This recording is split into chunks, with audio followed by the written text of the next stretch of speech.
Karlyn Ramirez was the kind of person you couldn't help but admire. She had a presence that was both strong and warm, a rare combination that made her stand out in any room. At just 24 years old, she had already accomplished so much in her life. She was a dedicated soldier, a loving mother, and a woman determined to build a future for herself and her young daughter. From the outside, Karlyn seemed to have it all together. She was disciplined, intelligent, and fiercely independent. She had joined the U.S. Army, a decision that spoke volumes about her character. This wasn't just a job for her, it was a calling. She wanted to serve her country, to challenge herself, to prove that she could handle the intensity of military life. And she did just that. Being a woman in the Army, especially a young one, wasn't always easy. It came with its fair share of challenges, but Karlyn faced them head-on. She was stationed at Fort Meade in Maryland, where she worked tirelessly to make a name for herself. She was respected by her peers and superiors alike, known for her dedication and no-nonsense attitude when it came to her work. But Karlyn wasn't just a soldier, she was also a mother. A role that, above all else, defined her. She had given birth to a beautiful baby girl just 5 months before her life was cut short. Motherhood was something she took immense pride in. Despite the long hours and the physical demands of her military career, she always found a way to make time for her daughter. She doted on her, making sure she was loved, cared for, and safe. Those who knew Karlyn often talked about how she would light up whenever she talked about her baby. Her phone was filled with pictures and videos, small glimpses of the moments she treasured the most. But behind the strong, confident exterior, Karlyn was dealing with a personal life that was unraveling. She had married Maliek Kearney, another Army soldier, but their marriage was anything but a fairy tale.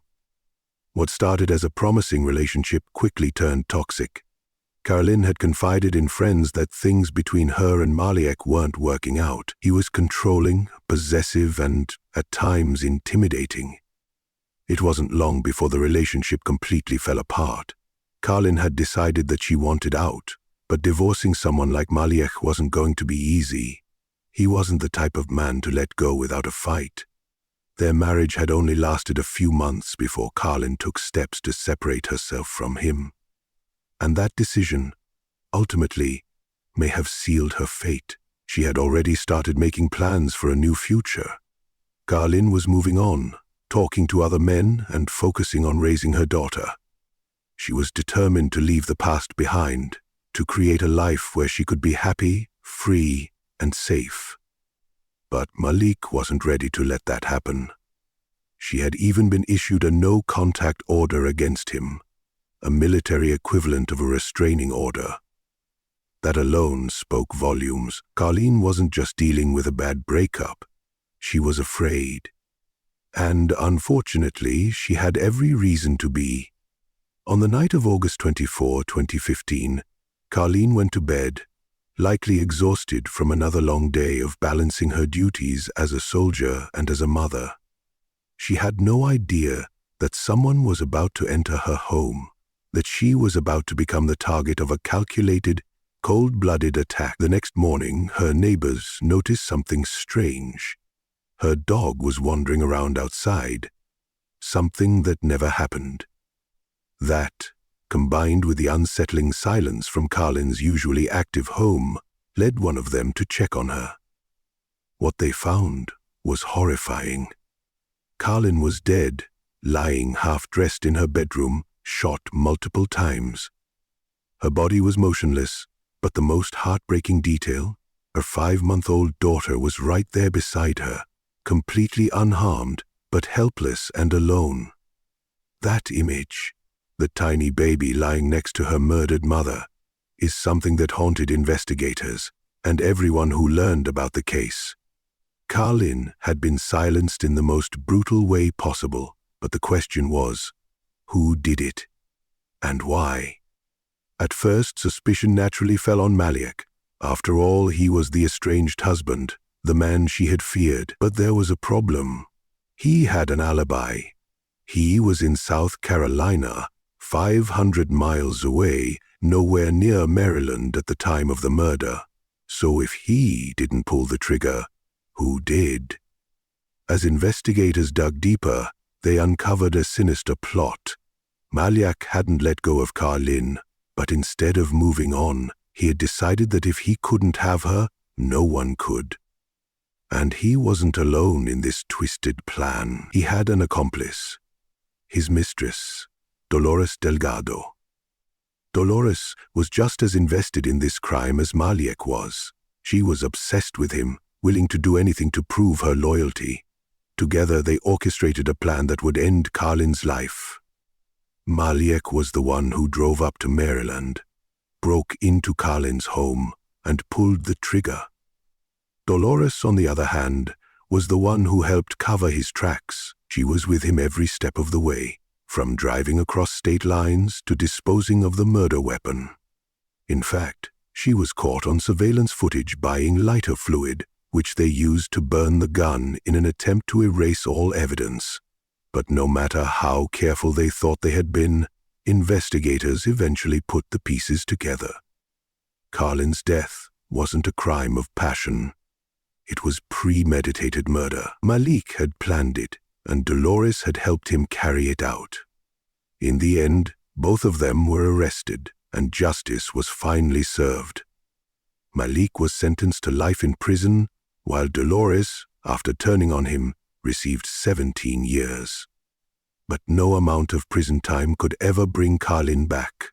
She was a young woman who had dedicated her life to serving her country, a devoted mother who had dreams of giving her daughter the best future possible, and yet she became the victim of a senseless act of violence, murdered by the very person who had once promised to love and protect her.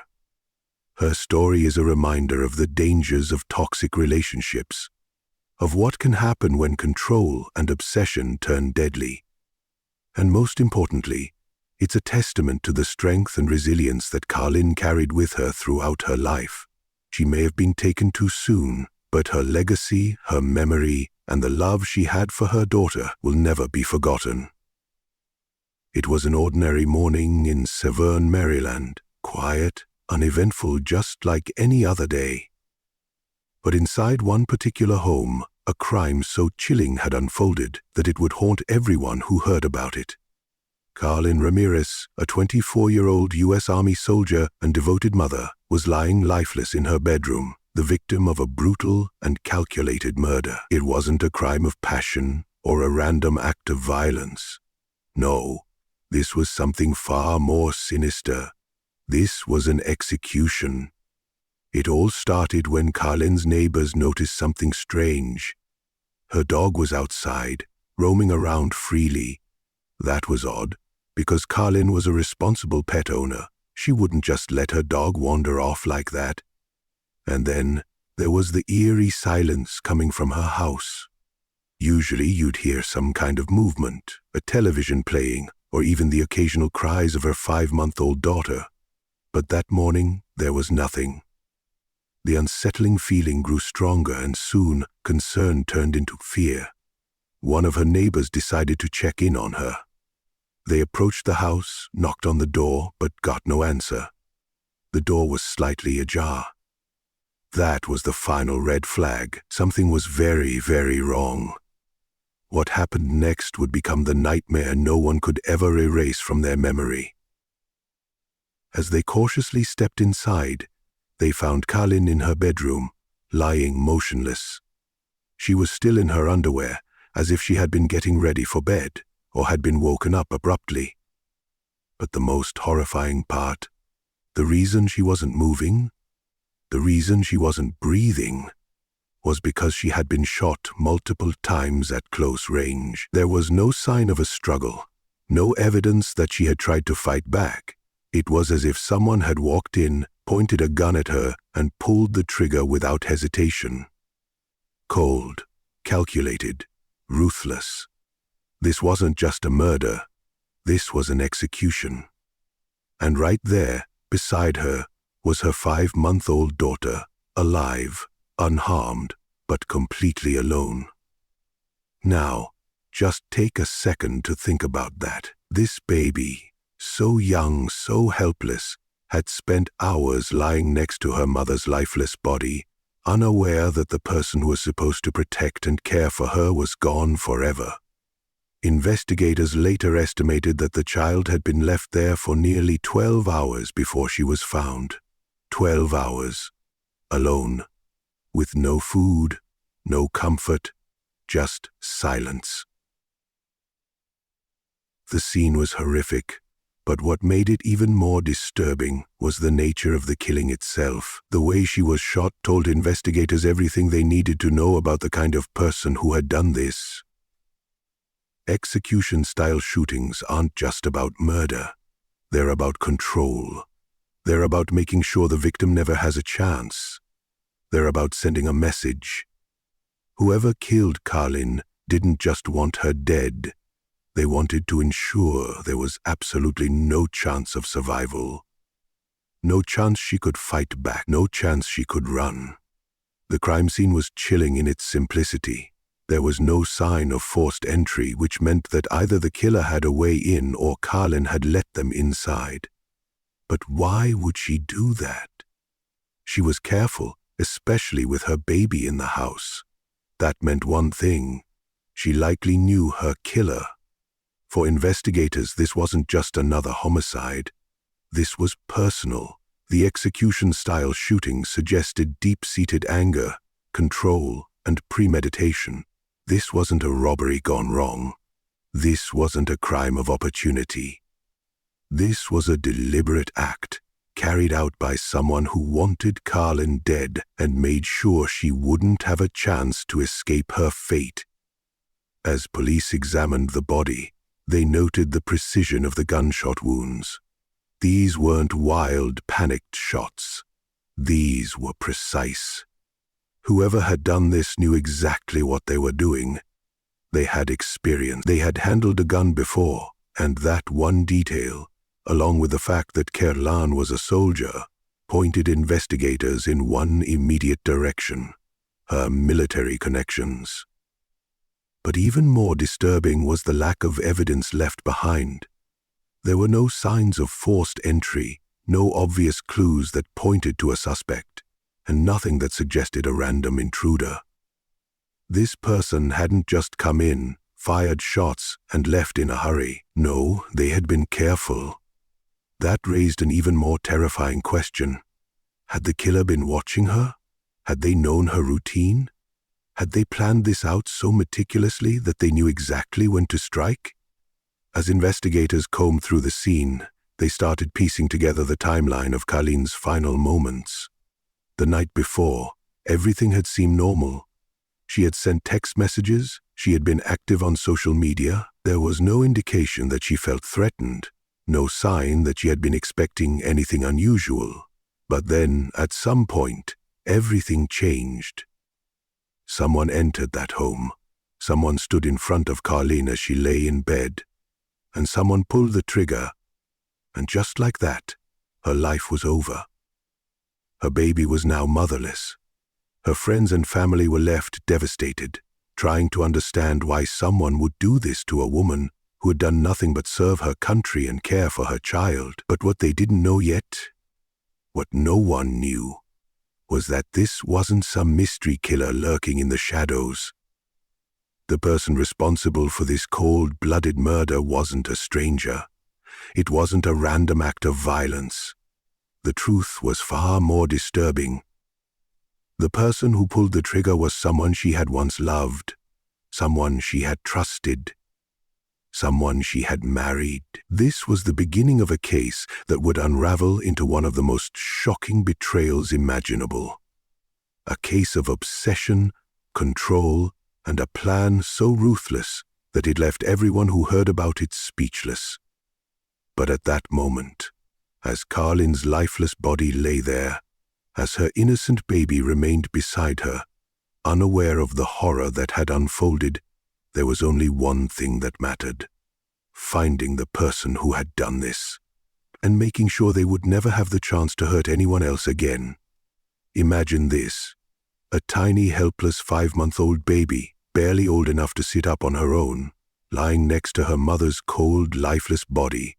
For hours, maybe even half a day, she was there, alone in the darkness, her little heart beating in the silence of the room, unaware of the horror that had just unfolded. Her mother, Karlyn Ramirez, had been murdered, shot execution style, her life stolen in an instant. But the person who did this, the monster who pulled the trigger, left something behind. They didn't harm the baby. They didn't take her. They just left her there, abandoned next to her mother's corpse, as if she was nothing more than an afterthought.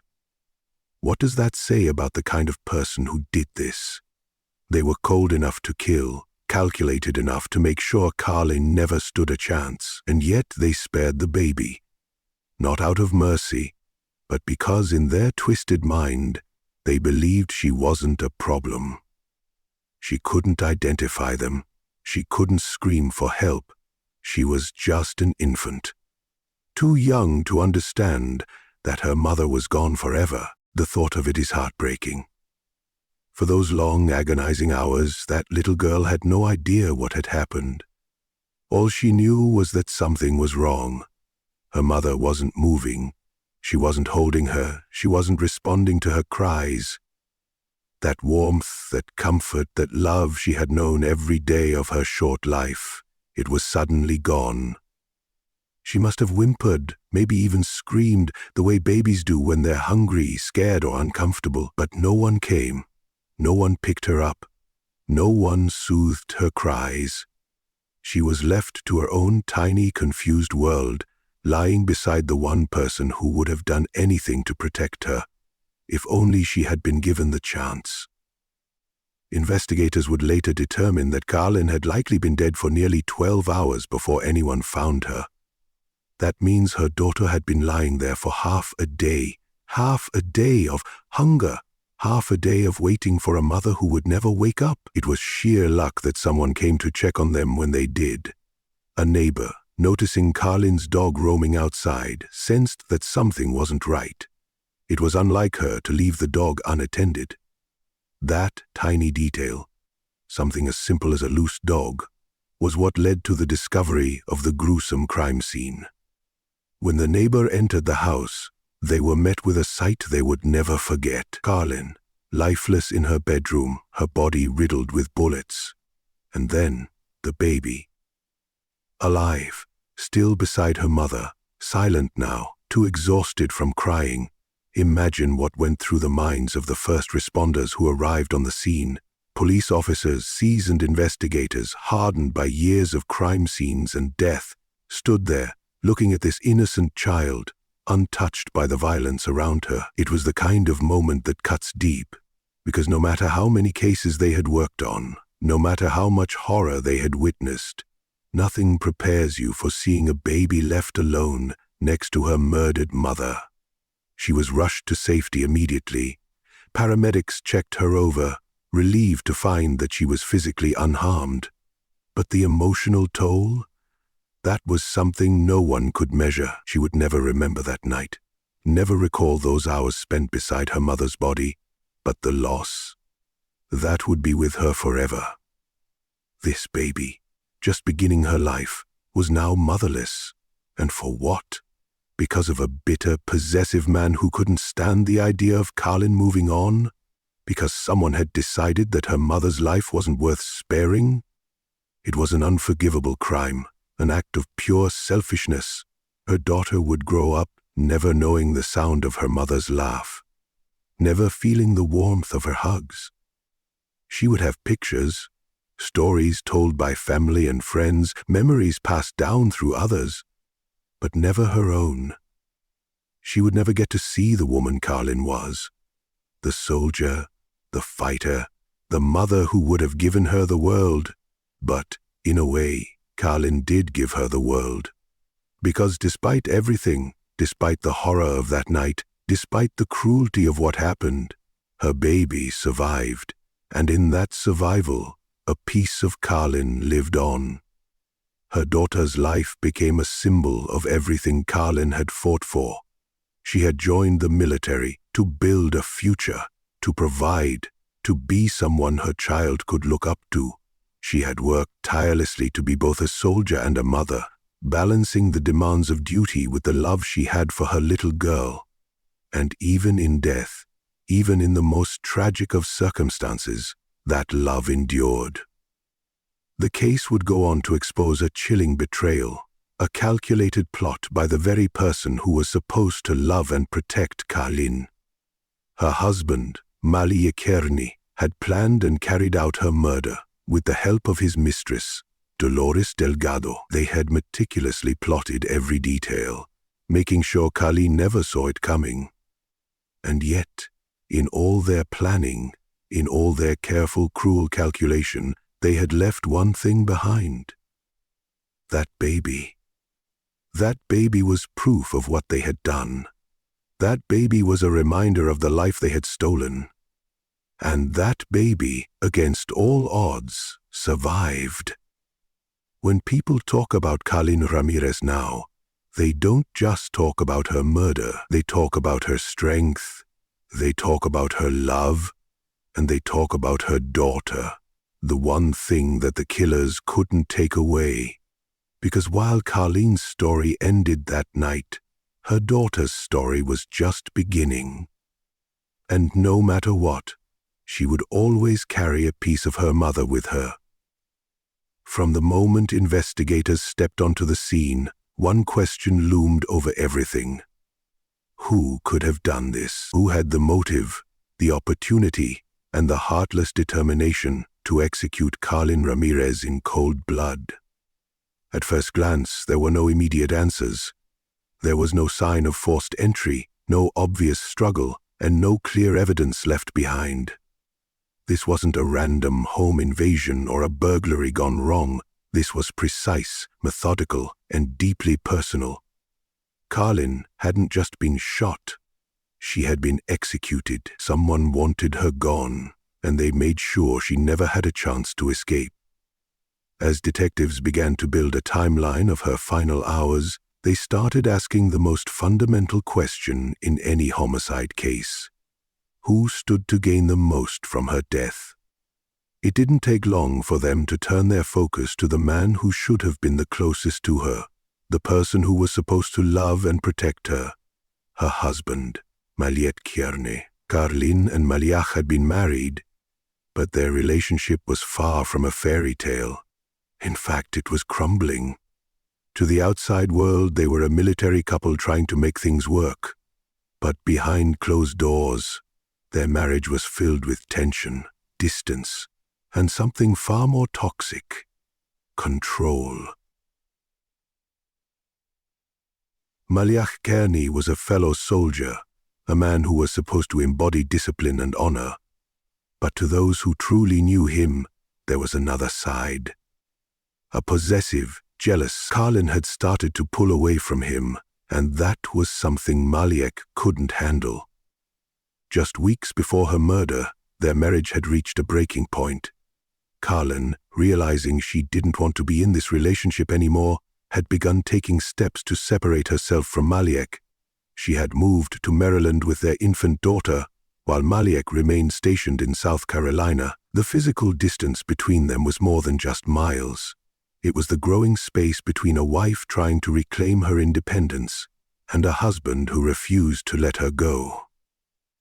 That fact alone made Maliek a person of interest.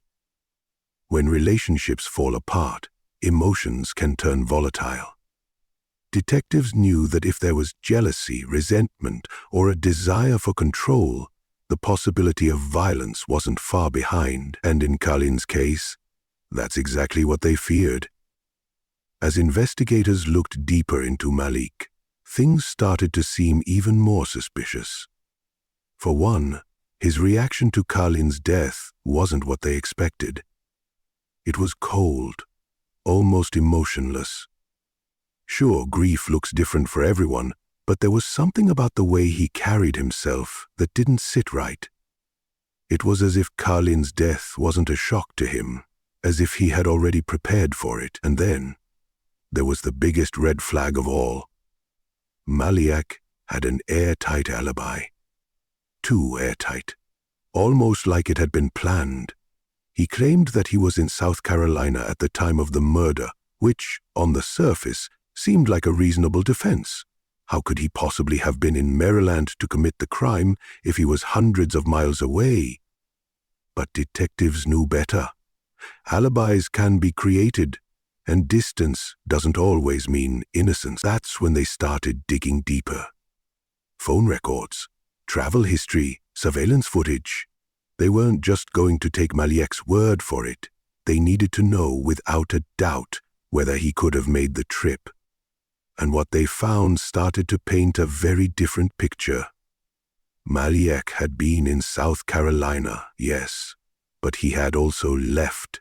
In the days leading up to Karlyn's murder, there was a window of time where his exact whereabouts were unaccounted for. It wasn't enough to prove anything yet, but it was enough to make investigators lean in a little closer. Then came the biggest breakthrough. Someone close to Maliek had been talking. Someone who knew more than they should have.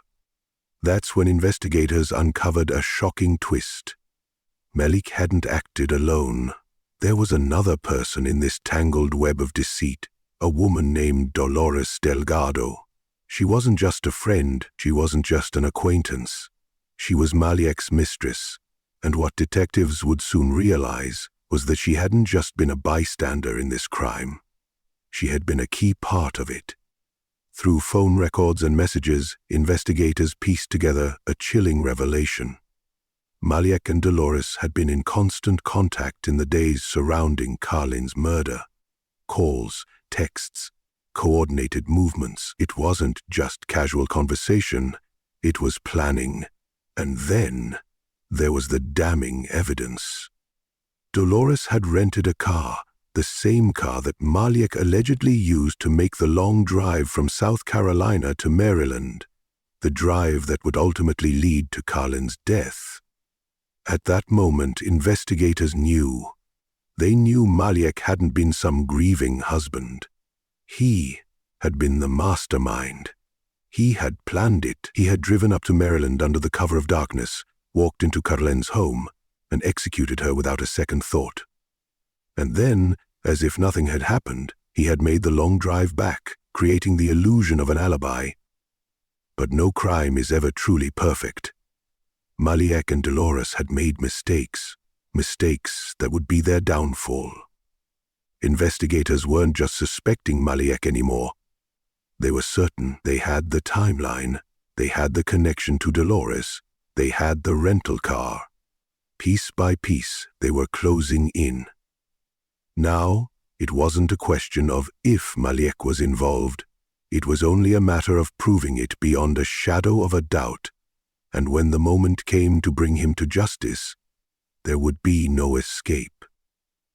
The man who thought he could control everything, the man who thought he could get away with murder, was about to face the consequences of his action. Maliek Kearney had an answer for everything. From the very beginning, when investigators started looking at him as a suspect, he had what seemed like the perfect defense. He was in South Carolina at the time of Karlyn's murder, hundreds of miles away from the crime scene. He wasn't in Maryland that night, he insisted. He couldn't have pulled the trigger. And, on paper, it seemed like a solid alibi. A man can't be in two places at once, right? But what investigators would soon discover was that Maliek Kearney was far from innocent. His alibi wasn't airtight. It was orchestrated, carefully crafted, a cover for something much more sinister. Because while he might not have physically been in Maryland at the exact moment the trigger was pulled, he was still deeply involved. He was the mastermind, the man pulling the strings from behind the scenes. And he had gone to great lengths to make sure no one would suspect him. At first, when detectives started piecing together the events surrounding Karlyn's murder, Maliek's alibi seemed strong. He was a soldier stationed in South Carolina. There were records of him being there before and after the crime. But there was a problem. There was a gap, A window of time where he had seemingly disappeared off the radar, long enough to make a trip that just so happened to line up with the murder of his wife. It started with his phone records. Investigators noticed something strange. Around the time of Karlyn's murder, Maliek's phone activity became inconsistent. Calls and texts that had been frequent before suddenly dropped off. It was as if, for a critical period, he didn't want to be traced, he wanted to be unaccounted for. And then, right after the murder, his phone started pinning normally again, as if nothing had happened. That was the first red flag. But it wasn't enough. Detectives needed more proof. Something that put Maliek closer to Maryland. Something that connected him to Karlyn's murder beyond just suspicion. And that's when they found the missing piece, Dolores Delgado. Dolores wasn't just another person in Maliek's life. She was his mistress, a woman willing to go to extraordinary lengths to help him cover his tracks. And, as investigators soon learned, she was more than just a bystander in this crime. She was a key player. Through phone records, travel logs, and financial transactions, detectives uncovered something shocking. Dolores had rented a car in Florida just days before the murder. And that car? It was used to drive to South Carolina, where Maliek was stationed. From there, Maliek took the rental and drove north, all the way to Maryland. It was a long, deliberate journey, planned down to the smallest detail. He knew exactly what he was doing. The drive was crucial. It gave Maliek the perfect cover. He could leave South Carolina under the radar, commit the crime, and then return, placing himself back where he was supposed to be, as if he had never left. And Dolores, she was his safety net. She helped create the illusion that he had never stepped foot outside his base. Investigators now had a much clearer picture. Maliek had the motive.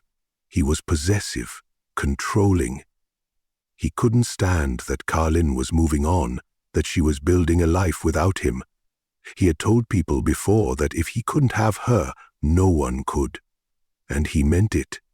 With Dolores' help, Maliek had carefully planned the murder. He had driven through the night, making his way to Karlyn's home in Maryland. He knew her schedule. He knew she'd be home, alone with their daughter. He knew exactly what he was going to do. When he arrived, he didn't force his way in. There were no signs of a struggle. That meant one thing. Karlyn had either let him in willingly, or he had a way inside. Maybe she still trusted him. Even after everything, maybe she didn't see the danger until it was too late. What happened next was fast, cold, merciless. Maliek didn't hesitate. He shot her multiple times at close range, ensuring there was no chance of survival. Then, just as quickly as he had arrived, he left, leaving behind their 5-month-old daughter, helpless and alone beside her mother's body. Maliek got back into the car and made the long drive back to South Carolina. And just like that, his alibi fell back into place. He was exactly where he was supposed to be, just in time to pretend like he had never left. It was meticulous, calculated. But even the most carefully crafted plans have flaws. Investigators kept digging, and soon the evidence against Maliek and Dolores became undeniable. The rental car, the phone records, the conversations between the two of them, every piece led back to the same conclusion. Maliek Kearney hadn't just been involved in Karlyn's murder. He had orchestrated it. He had planned every detail. He had made sure she had no escape. When confronted with the evidence, Dolores Delgado broke first. She confessed, admitting to her role in helping Maliek cover his tracks. She had rented the car. She had driven part of the way. She had helped him create the perfect alibi. And now, that alibi was crumbling. Maliek, the man who thought he was untouchable, was now trapped. There was no running, no lying his way out of it. The truth was clear. He had manipulated, planned, and executed one of the most cold-blooded crimes imaginable. He might have thought his alibi would save him, that distance would protect him, but in the end, it only delayed the inevitable.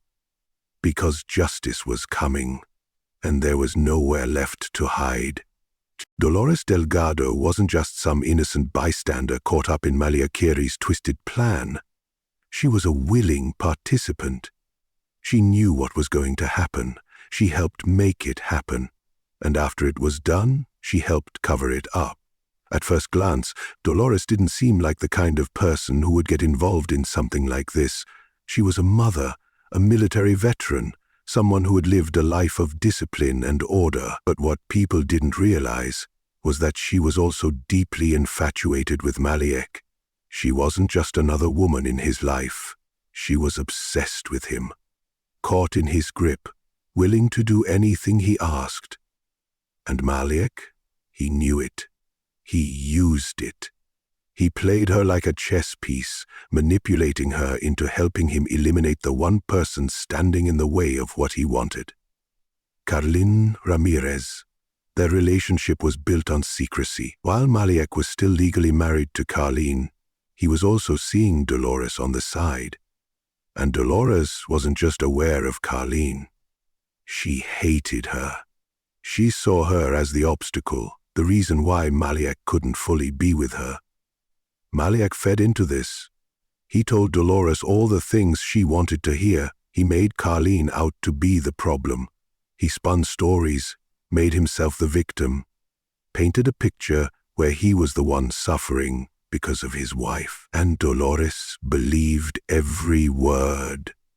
So, when Maliek decided that Karlyn had to die, Dolores didn't just stand by and watch. She helped him plan it. She played a crucial role in making sure Maliek had everything he needed to get away with murder. She was the one who rented the car, not in his name, of course. That would have been too obvious. Instead, she used her own information, making it look like she was just taking a trip. But in reality, that rental car was Maliek's getaway vehicle. The car he would use to drive hundreds of miles from South Carolina to Maryland to kill Karlyn. Dolores didn't stop there. She also helped Maliek establish an alibi. She made sure there was nothing that could directly place him at the crime scene. She even agreed to hide evidence, making sure that when investigators started digging, they would find as little as possible. But even the most carefully laid plans have cracks. What Dolores and Maliek didn't account for was the power of digital footprints. Investigators started tracing phone records, GPS data, and travel logs, and soon things weren't adding up. For one, Dolores' rental car had clocked in an unusual number of miles, far more than what a normal trip would require. And then there were the phone calls. Before and after the murder, Maliek and Dolores had been in constant contact. But during the crucial window, when Karlyn was killed, there was radio silence. Almost as if Maliek didn't want any record of where he was at that exact moment. That wasn't just a coincidence. That was planning. The more investigators dug, the more obvious it became. Dolores hadn't just helped Maliek in the days leading up to the murder, she had continued to help him afterward, doing everything she could to make sure the truth stayed buried. But the truth has a way of rising to the surface. When police finally brought Dolores in for questioning, she held out for as long as she could. She denied any involvement. She tried to protect Maliek. But under pressure, the weight of the evidence became too much. The walls were closing in, and Dolores realized there was no way out. So she did the only thing left to do. She turned on Maliek. She confessed. She told investigators everything. How Maliek had driven to Maryland that night. How he had walked into Karlyn's home, pulled the trigger, and left her for dead. How he had then driven all the way back, as if nothing had happened, slipping back into his life with an alibi carefully crafted with her help.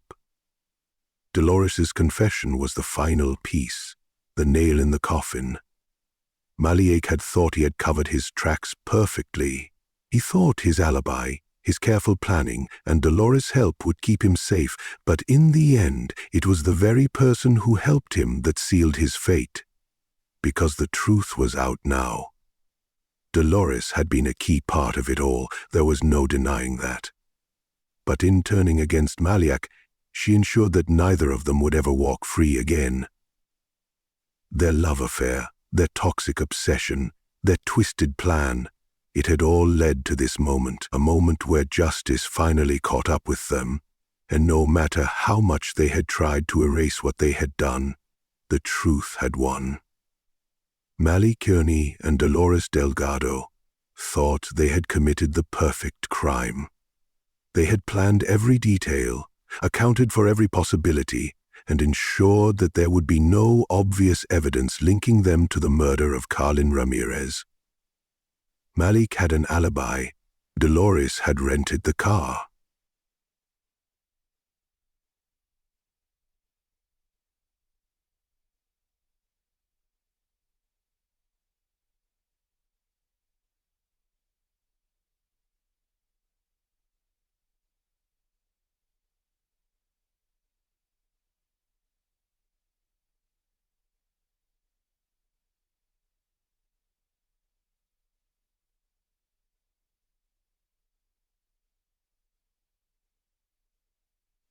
Gas stations, traffic lights, highway toll booths, convenience stores.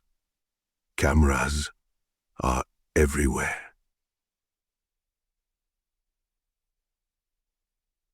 Gas stations, traffic lights, highway spits, convenience stores, convenience stores.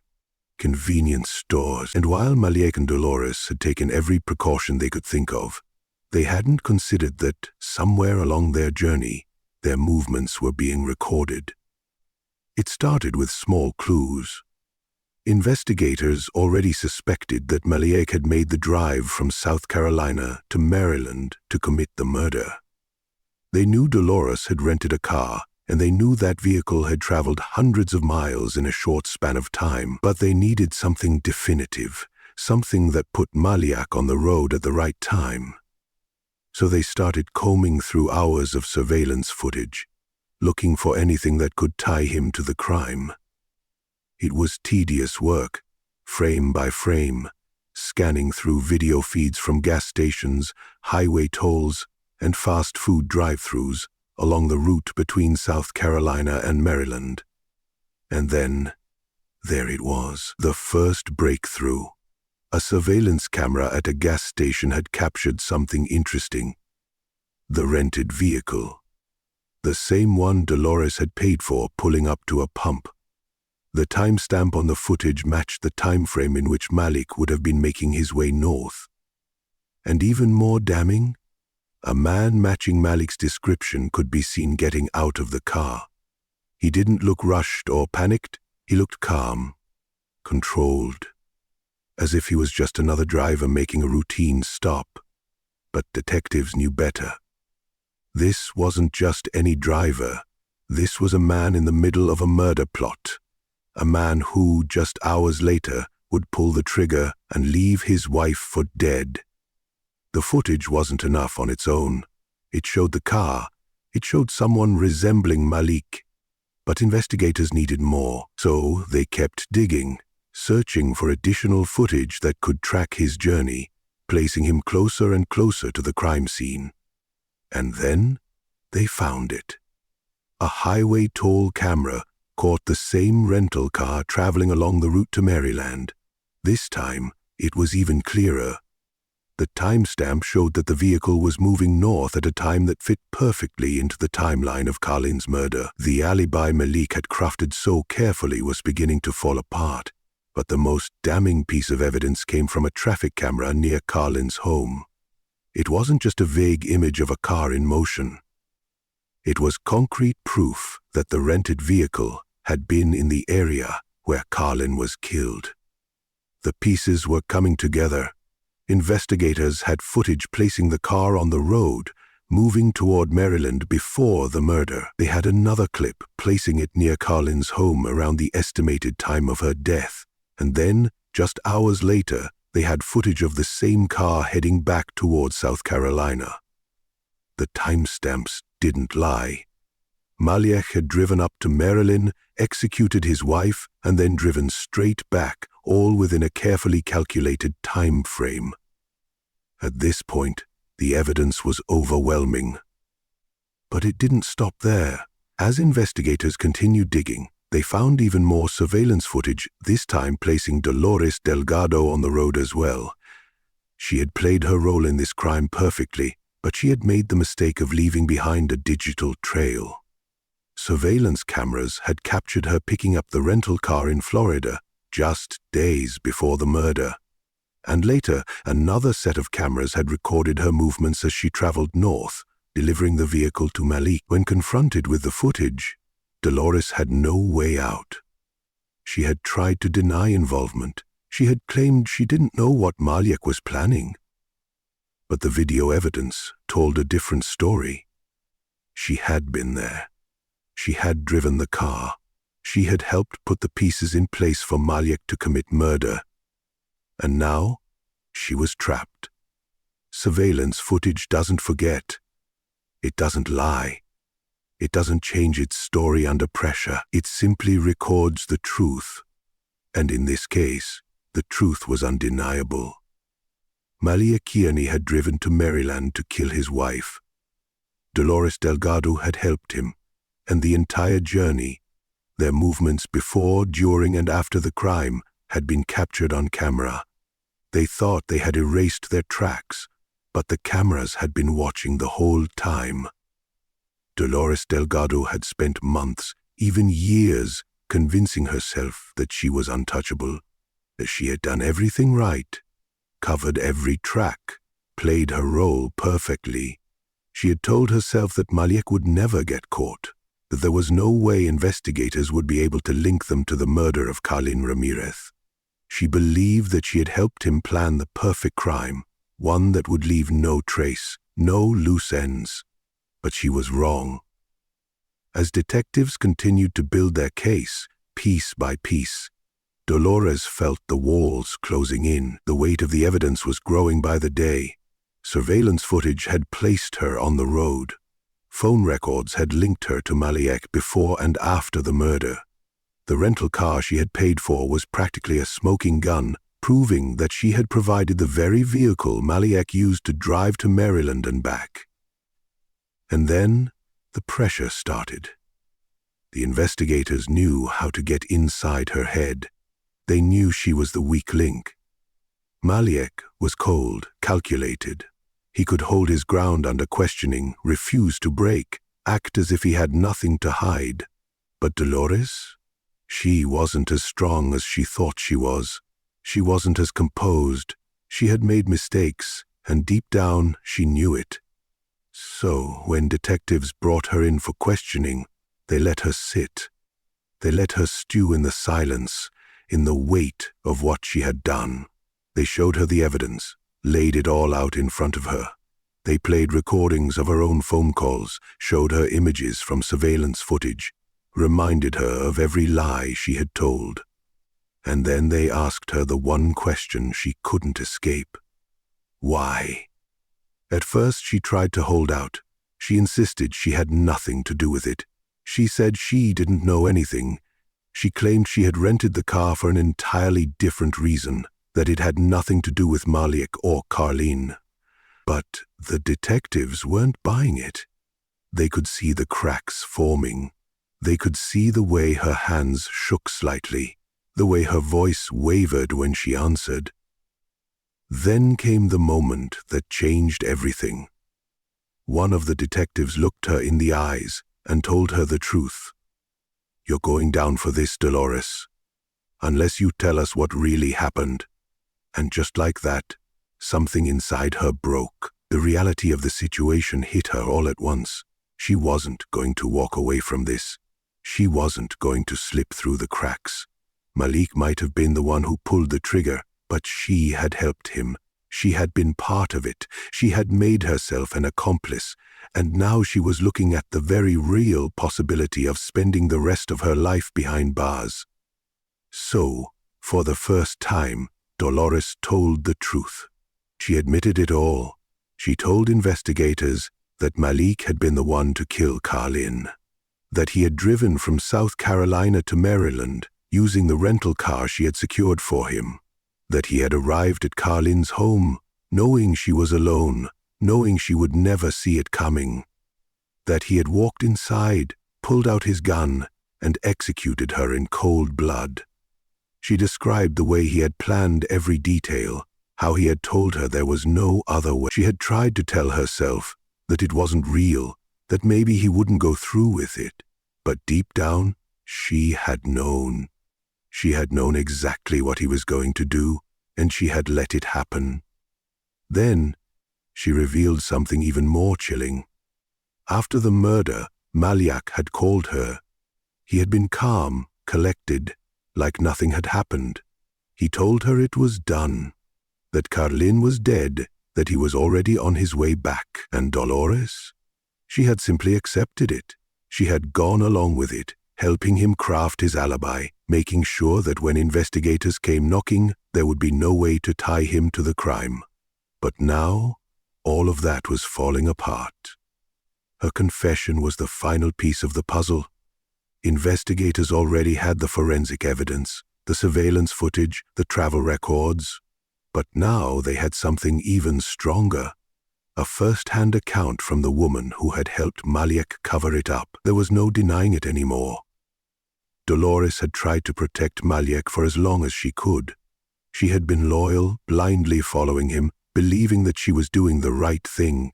But in the end, all she had done was seal both of their fates. Her confession was the beginning of the end, because now there was no question. Maliek Kearney was a murderer, and justice was finally coming for him. When Maliek Kearney walked into the courtroom, he wasn't the composed, confident man he had once been. Gone was the soldier who had meticulously planned a murder, who had thought he was too smart to get caught, too careful to leave a trail. Now he was just another defendant, a man facing the consequences of his own actions, a man whose arrogance had finally led him to this moment. The trial was intense. The prosecution laid out the evidence piece by piece, building an airtight case against him. They had surveillance footage showing the rental car making the journey from South Carolina to Maryland and back. They had phone records showing the sudden drop in communication between Maliek and Dolores Delgado during the exact window of time when Karlyn Ramirez was murdered. They had forensic evidence, ballistics matching the bullet that killed Karlyn to Maliek's gun, a weapon he had tried so hard to get rid of. And then they had Dolores. Her testimony was the final nail in the coffin. She took the stand and, in front of a packed courtroom, she told the jury everything. She described how Maliek had planned the murder, how she had rented the car for him, how she had helped him create an alibi. She admitted that she had been part of it, that she had believed she was doing what he wanted, but most importantly, she told them what he had told her. He said it was done, she testified, that Karlyn was gone, that there was no going back. The courtroom was silent as she spoke. Everyone listened, knowing they were hearing the words of a woman who had once been blinded by love, by obsession, by manipulation. But in the end, it didn't matter how much she had cared for Maliek. She had still turned on him, choosing to save herself rather than protect the man she had once done everything for.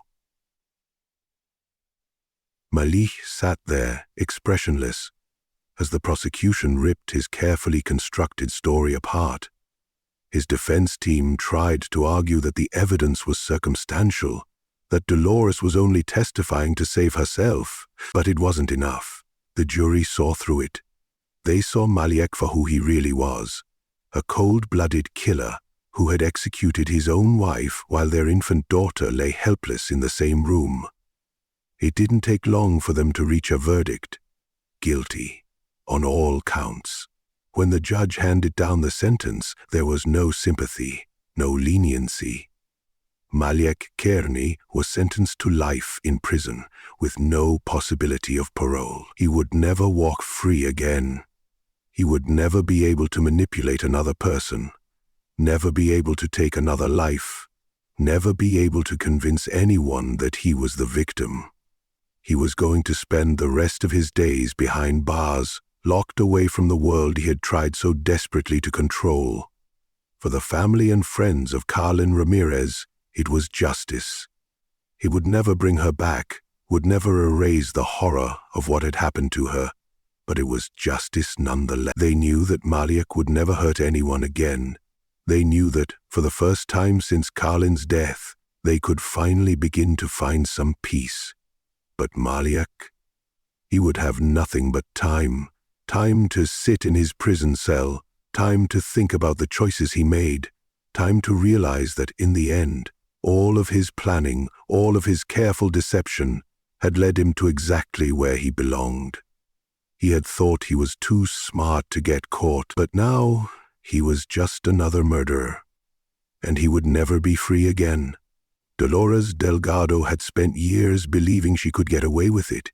She thought she had played her role so well, staying just far enough in the background, never pulling the trigger, never physically committing the act of murder herself. She wasn't the one who drove all the way to Maryland that night, wasn't the one who held the gun in her hands, wasn't the one who fired the shots that ended Karlyn Ramirez's life. No, that was all Maliek. He was the one who executed his own wife in cold blood, the one who left her body on the floor with their infant daughter nearby. But Dolores was no innocent bystander. She was the one who made it possible. She was the one who secured the rental car, putting the keys in Maliek's hands. She was the one who helped him create an alibi, making sure it seemed impossible that he could have traveled so far in such a short time. She was the one who spoke to him before and after the murder, making sure every detail was accounted for, making sure they left no trail. And most damning of all, she was the one who kept his secret. For months, she lived her life as if nothing had happened, as if she hadn't helped plan the murder of another woman, as if she didn't know exactly what Maliek had done. She carried the weight of the truth, but she never spoke up, never turned him in, never did the right thing. She was just as responsible as if she had pulled the trigger herself. But the law doesn't forget. When investigators finally closed in on Maliek, Dolores knew she was next. She had been the key to the entire plot, the person who helped him cover his tracks. She had thought she was untouchable, that she had been careful enough to stay in the shadows, but she was wrong. When she was arrested, reality hit her like a freight train. She wasn't above the law. She wasn't smarter than the detectives who had spent months piecing everything together. They had her text messages, her phone calls, her rental car receipts, her surveillance footage. There was no escaping it. She was just as guilty, and she knew it. At first, she tried to deny everything. She insisted she had no idea what Maliek had planned, that she was manipulated, that she was simply doing what he asked without realizing the full extent of what was happening. But the evidence spoke louder than her excuses. Investigators knew she was lying. So, when it became clear there was no way out, she made the only decision she had left. She turned on Maliek. She took the stand, laid everything bare, confessed to the role she had played in covering up the murder. It wasn't out of remorse, though. It wasn't because she suddenly felt guilty for what she had done. It was because she wanted to save herself. She knew that testifying against Maliek was the only way she could possibly reduce her own sentence, the only way she could avoid spending the rest of her life behind bars like he would.